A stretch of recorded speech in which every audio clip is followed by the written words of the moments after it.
আসসালামু আলাইকুম এভরিওয়ান, কেমন আছেন সবাই? 1 মিনিটেই কিভাবে টক দই তৈরি করা যায় সেরকম একটি ভিডিও আমি আজকে আপনাদের সাথে শেয়ার করতে যাচ্ছি। তো চলুন আর দেরি না করে ভিডিওটি শুরু করি।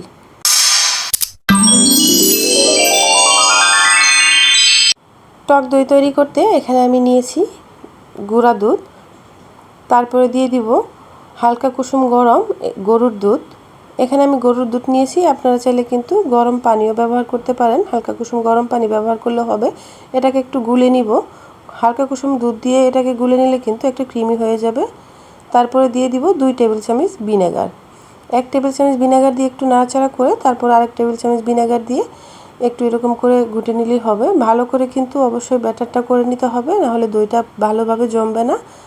একদম ক্রিমি হয়ে গেছে, দেখুন কতটা ঘন হয়ে গেছে। ভিনেগারটা দেওয়ার পরে একদম কিন্তু দই হয়ে গেছে।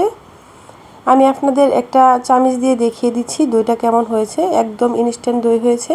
এই দইটা কিন্তু আপনারা এখনই কোনো রান্নার কাজে ব্যবহার করতে পারেন, যে কোনো কাজে, বা খেতেও পারেন। আমি একটা বাটিতে রেখে দিব এটাকে ভালো করে আরও জমানোর জন্য। আর একটা আলাদা বাটিতে রেখে একটু সমান সমান করে উপরটা একটা লেভেল সমান করে নর্মাল ফ্রিজে রেখে দিব 10 মিনিটের মতো।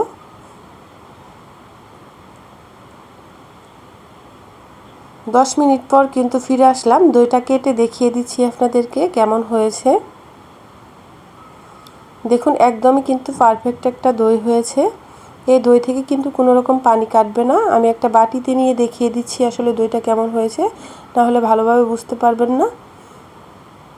এইভাবে ঝটপট দই তৈরি করে কিন্তু যে কোনো কাজে ব্যবহার করতে পারেন বা খেতেও পারেন।